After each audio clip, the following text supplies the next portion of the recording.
नमस्कार, जय हिंद साथियों। स्वागत है आप सभी का आपके अपने यूट्यूब चैनल अमन स्टडी पॉइंट में। तो साथियों, हाजिर हैं एक और वीडियो के साथ, और इस वीडियो में भूगोल के भूकंप और ज्वालामुखी के प्रश्नों को देखेंगे। तो चलिए शुरू करते हैं वीडियो को। और वीडियो को शुरू करने से पहले अभी तक आपने वीडियो शेयर नहीं किया है तो अपने सभी दोस्तों और ग्रुपों में शेयर कर दीजिएगा। इसके पहले हम लोग और वीडियो कुछ देख चुके थे, जो आपने नहीं देखा है तो हमारे चैनल के प्लेलिस्ट में जाकर उस वीडियो को देख लीजिएगा। तो पहले हम लोग ज्वालामुखी से जो प्रश्न हैं उनको देखेंगे, उसके बाद भूकंप वाले प्रश्नों को देखेंगे जो कि भूकंप पे आधारित होंगे। तो पहला प्रश्न है आपके स्क्रीन पर, निम्नलिखित में से किसे प्राकृतिक सुरक्षा वाल्व कहा जाता है? तो राइट आंसर जाएगा यहाँ पर आपका विकल्प सी के साथ, ज्वालामुखी को प्रकृति का सुरक्षा वाल्व कहा जाता है। अगला प्रश्न है आपके स्क्रीन पर, ज्वालामुखी से सबसे अधिक कौन सी गैस निकलती है? तो ज्वालामुखी में जो सबसे अधिक गैस निकलती है जलवाष्प। आंसर जाएगा विकल्प बी के साथ, यानी जलवाष्प जो है ज्वालामुखी से सबसे अधिक मात्रा में निकलती है। विकल्प बी सही हो जाएगा। चलेंगे अगले प्रश्न की ओर। अगला प्रश्न है आपके स्क्रीन पर, ज्वालामुखियों के संबंध में निम्नलिखित में से कौन सा कथन सही नहीं है? आसपास के क्षेत्र उच्च भूमि, लावा, रिज, कटक अथवा मेसा रह जाते हैं। त्वरित ज्वालामुखी लावा स्तर को उत्पन्न करते हैं जो आरंभ में घाटियों का अनुसरण करता है किंतु अपर्दन का अत्यधिक प्रतिरोधी है। ये भी सही है। हवाई गुंबदी ज्वालामुखी धाराओं द्वारा अपर्दित होते हैं जिससे खड़ी ढलान के शीर्ष वाली गहरी उत्कीर्ण घाटियाँ बनती हैं। ये भी सही है। विकल्प डी देखेंगे, किसी विच्छेदित ज्वालामुखी शंकु पर धाराओं का निकाय एक अरि अपवाह प्रतिरूप नहीं होता है। तो यहाँ पर पूछा गया कौन सा कथन सही नहीं है, उसको ध्यान में रखते हुए आंसर लगाएंगे यहाँ पर विकल्प डी के साथ। विकल्प डी यहाँ पर हमारा सही हो जाएगा। चलेंगे अगले प्रश्न की ओर। अगला प्रश्न है आपके स्क्रीन पर, पहले अश्रु की उत्पत्ति कब होती है? भूकंप के समय, प्लेट विवर्तनी के समय, ज्वालामुखी उद्गार के समय, या फिर पर्वत निर्माण के समय? आंसर जाएगा सी के साथ, ज्वालामुखी उद्गार के समय। चलेंगे अगले प्रश्न की ओर।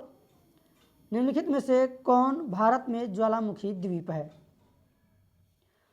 बैरन द्वीप जो है यह भारत में ज्वालामुखी द्वीप है। राइट आंसर जाएगा डी के साथ, बैरन द्वीप भारत में ज्वालामुखी द्वीप है। चलेंगे अगले प्रश्न की ओर। निम्नलिखित में से कौन भारत की सीमा में स्थित एकमात्र सक्रिय ज्वालामुखी है? तो यहाँ पर सक्रिय ज्वालामुखी पूछा गया है। आंसर लगाएंगे इसका आंसर बैरन द्वीप। आंसर हमारा ए सही हो जाएगा। चलेंगे अगले प्रश्न की ओर। भारत में एकमात्र सक्रिय ज्वालामुखी बैरन आइलैंड कहाँ स्थित है?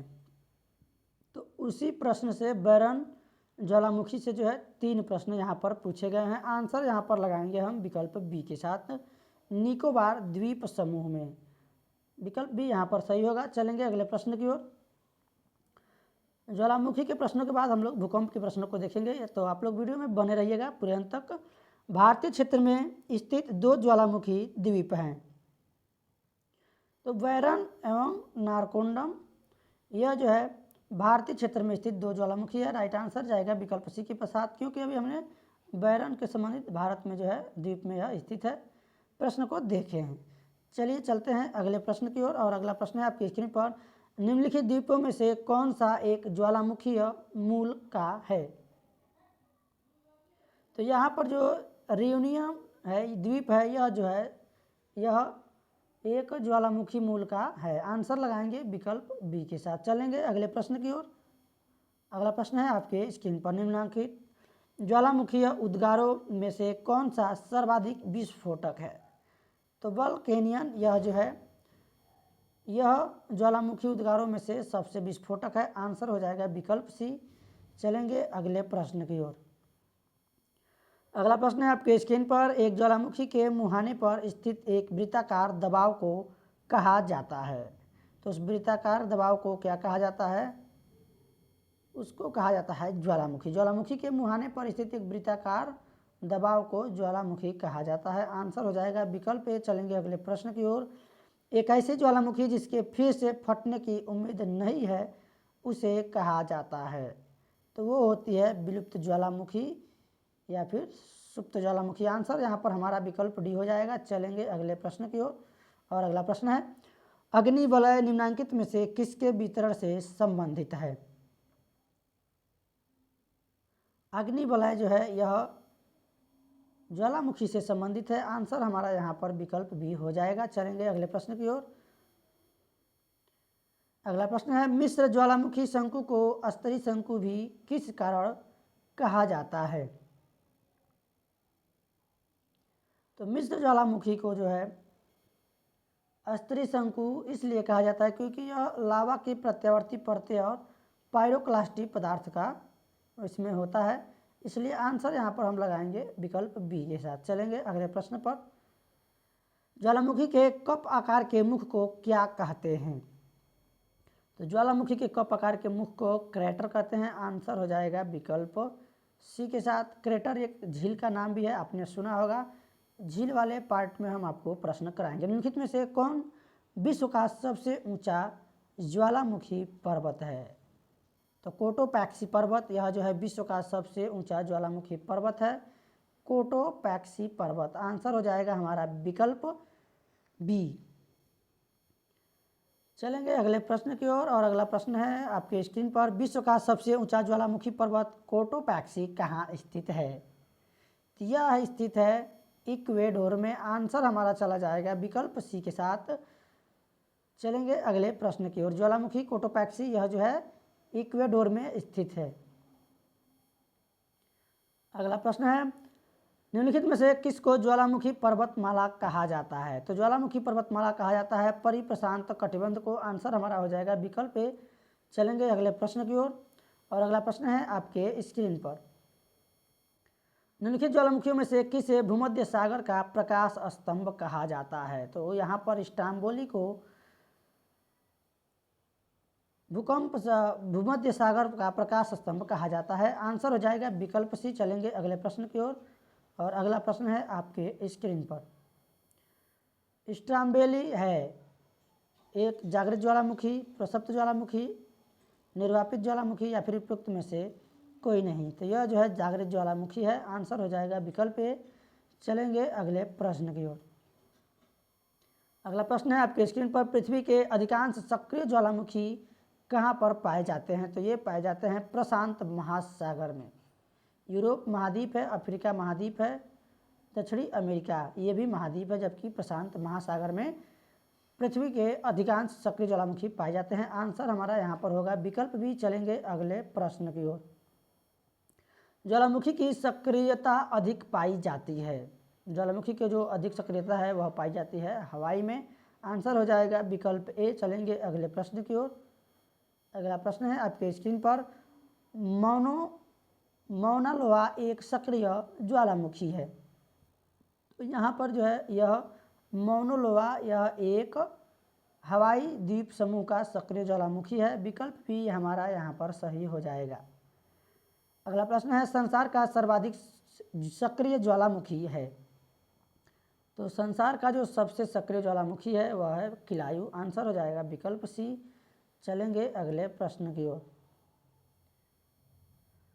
मौना लोहा उदाहरण है प्रसुप्त ज्वालामुखी का, सक्रिय ज्वालामुखी का, निर्वापित ज्वालामुखी का या फिर ज्वालामुखी क्षेत्र में पठार का? यह जो है सक्रिय ज्वालामुखी का उदाहरण है। विकल्प बी यहाँ पर हमारा सही हो जाएगा।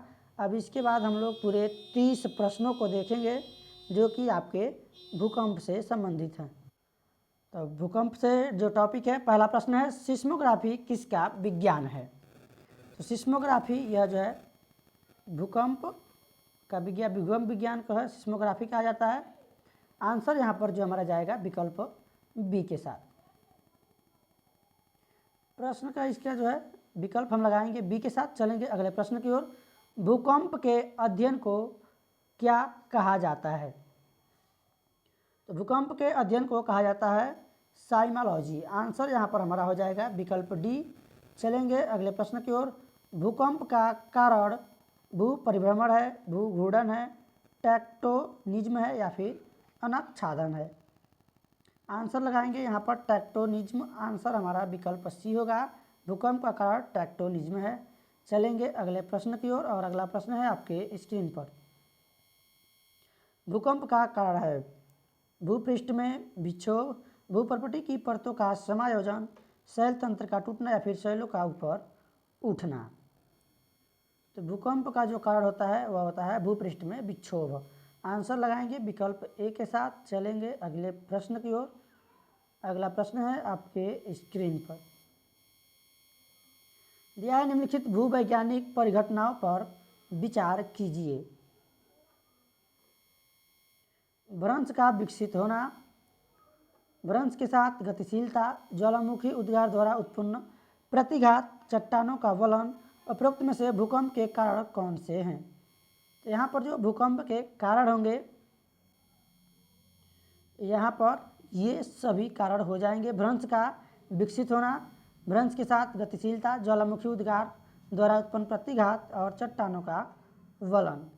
यानी यहाँ पर अगर हम आंसर की बात करें 1 2 3 4 सभी विकल्प सही है, तो आंसर हम यहाँ पर लगाएंगे विकल्प डी के साथ। डी विकल्प हमारा सही हो जाएगा। चलेंगे अगले प्रश्न पर। भूकंप की तीव्रता मापने वाले यंत्र को कहते हैं। तो भूकंप की तीव्रता को सिस्मोग्राफ से मापा जाता है, इसलिए आंसर हमारा हो जाएगा विकल्प डी सिस्मोग्राफ। भूकंप की तीव्रता मापने के पैमाने को क्या कहा जाता है? इसको कहा जाता है रिक्टर पैमाना। रिक्टर पैमाना से मापा जाता है। आंसर हमारा हो जाएगा विकल्प बी। चलेंगे अगले प्रश्न की ओर। रिक्टर स्केल का प्रयोग किसके मापन में किया जाता है या फिर किसको मापने के लिए किया जाता है? तो भूकंप की तीव्रता को मापने के लिए रिक्टर स्केल का प्रयोग किया जाता है। विकल्प सी यहाँ पर सही हो जाएगा। अगला प्रश्न है, भूकंप के समय किन तरंगों का उद्भव होता है? तो यहाँ पर होता है FSL तरंगों का उद्भव होता है। आंसर लगाएंगे डी के साथ। चलेंगे अगले प्रश्न की ओर। उद्गम केंद्र के भू सतह पर उसके निकटतम स्थान को कहते हैं। उद्गम केंद्र के भू सतह के उसके निकटतम स्थान को अधिकेंद्र कहते हैं। विकल्प यहाँ पर हमारा सी सही हो जाएगा। चलेंगे अगले प्रश्न की ओर। पृथ्वी की सतह पर भूकंप के केंद्र के ठीक ऊपर के बिंदु को क्या कहते हैं? पृथ्वी की सतह के भूकंप के केंद्र के ठीक ऊपर के सतह को कहते हैं उत्केंद्र। ऑप्शन हो जाएगा विकल्प यहाँ पर सी। भूकंप केंद्र के ठीक नीचे के बिंदु को क्या कहते हैं? तो उसे हम लोग कहते हैं हाइपोसेंटर। भूकंप केंद्र के ठीक नीचे के बिंदु को हाइपोसेंटर कहते हैं। विकल्प डी यहाँ पर सही हो जाएगा। अगला प्रश्न है आपके स्क्रीन पर। रिक्टर पैमाने पर 6 परिमाण के किसी भूकंप की विनाशी ऊर्जा 4 परिमाण के भूकंप की तुलना में कितनी गुनी अधिक होती है? यह होती है 1000 गुनी अधिक। यानी आंसर यहाँ पर हमारा हो जाएगा विकल्प डी। अगला प्रश्न है आपके स्क्रीन पर। विनाशकारी भूकंप के गुरुत्व के कारण त्वरण होगा। तो विनाशकारी भूकंप के गुरुत्व के कारण जो त्वरण होगा वह होगा 950 सेंटीमीटर स्क्वायर, सेंटीमीटर प्रति सेकेंड स्क्वायर। आंसर यहाँ पर लगाएंगे विकल्प सी के साथ। चलेंगे अगले प्रश्न पर।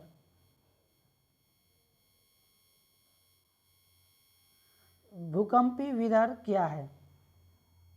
भूकंपी विदर या प्लेट सीमाओं के वे अनुभाग जो निकट अतीत में संधारित नहीं हुए हैं। सी विकल्प यहाँ पर सही हो जाएगा। चलेंगे अगले प्रश्न की ओर। भूकंपी तरंगों के संदर्भ में निम्नलिखित कथनों पर विचार कीजिए। वायु में से ध्वनि तरंगों की तुलना में ठोस शैल में से पी तरंगें अधिक तेजी से चलती हैं।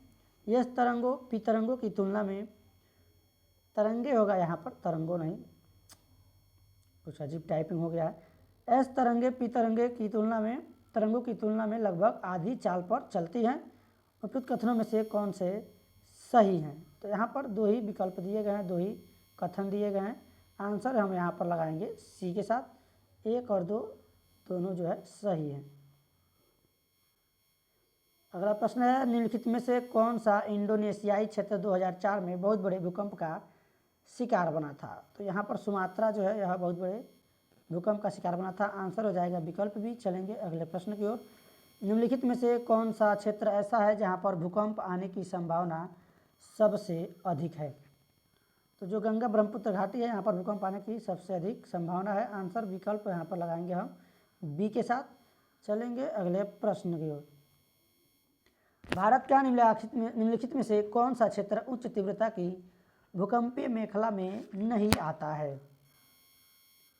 तो कर्नाटक पठार है, यह जो है उच्च तीव्रता की भूकंपीय मेखला में नहीं आता है। विकल्प यहाँ पर सही हो जाएगा ए। अगला प्रश्न है, निम्नलिखित में से कौन सही सुमेलित नहीं है? नगर और भूकंप मंडल। तो यहाँ पर दिया गया है हैदराबाद, भुज, श्रीनगर और चेन्नई। तो यहाँ पर आंसर लगाएंगे, आंसर ए के साथ। चलेंगे अगले प्रश्न की ओर। सूची 1 और 2 के साथ सम्मिलित कीजिए और सूचियों के नीचे दिए गए कूट का प्रयोग कर सही उत्तर चुनिए। तो यहाँ पर सूची दिया गया है और भूकंप जोन दिया गया है। Kolkata zone 5, Guwahati zone 4, Delhi zone 3, Chennai zone 2। दिए गए कूट का सही प्रयोग यहाँ पर करना है, चूज करना है। तो यहाँ पर अगर बात करें कूट की ए, बी, सी और डी में, तो जो हमारा ए है ये जाएगा 3 के साथ, ए जाएगा 3 के साथ यहाँ पर। और बी की बात करें तो बी चला जाएगा 1 के साथ। सी की अगर बात करें ये जाएगा 2 के साथ। आंसर जो अगर हम यहाँ पर बात करें तो आंसर विकल्प हमारा ए यहाँ पर सही हो जाएगा। चलेंगे अगले प्रश्न की ओर। अगला प्रश्न है आपके स्क्रीन पर, भारतीय उपमहाद्वीप का उत्तर दक्षिण प्रदेश भूकंप ग्रस्तशील है जिसका कारण है। तो उसका कारण है प्लेट टेक्टोनिक क्रिया। आंसर यहाँ पर लगाएंगे विकल्प ए के साथ, भूकंप टेक्टोनिक क्रिया के साथ। अगला प्रश्न है आपके स्क्रीन पर, एक ही समय में कंपन करने वाले स्थानों को जोड़ने वाली रेखाओं की श्रृंखला कहलाती है। यह कहलाती है सहभूकंप रेखाएं, होमोसिस्मल लाइंस। आंसर हो जाएगा विकल्प सी। चलेंगे अगले प्रश्न की ओर और अगला प्रश्न है आपके स्क्रीन पर, तट पर अधिक बल के साथ पहुंचने वाली भूकंपी सागर तरंगों को क्या कहा जाता है? उसे हम कहते हैं सुनामी। तट पर अधिक बल के साथ पहुंचने वाली भूकंपी सागर तरंगों को सुनामी कहा जाता है। विकल्प भी यहाँ पर सही हो जाएगा। अगला प्रश्न है, सुनामी नाम किसे दिया गया है? तो ज्वारीय तरंगों को सुनामी नाम दिया गया है। विकल्प सी यहाँ पर सही हो जाएगा। अगला प्रश्न है, सुनामी की उत्पत्ति किसके द्वारा होती है? तो सुनामी की जो उत्पत्ति है समुद्र के भीतर उत्पन्न होने वाले भूकंप से होती है। विकल्प सी यहाँ पर सही हो जाएगा। अगला प्रश्न देखेंगे,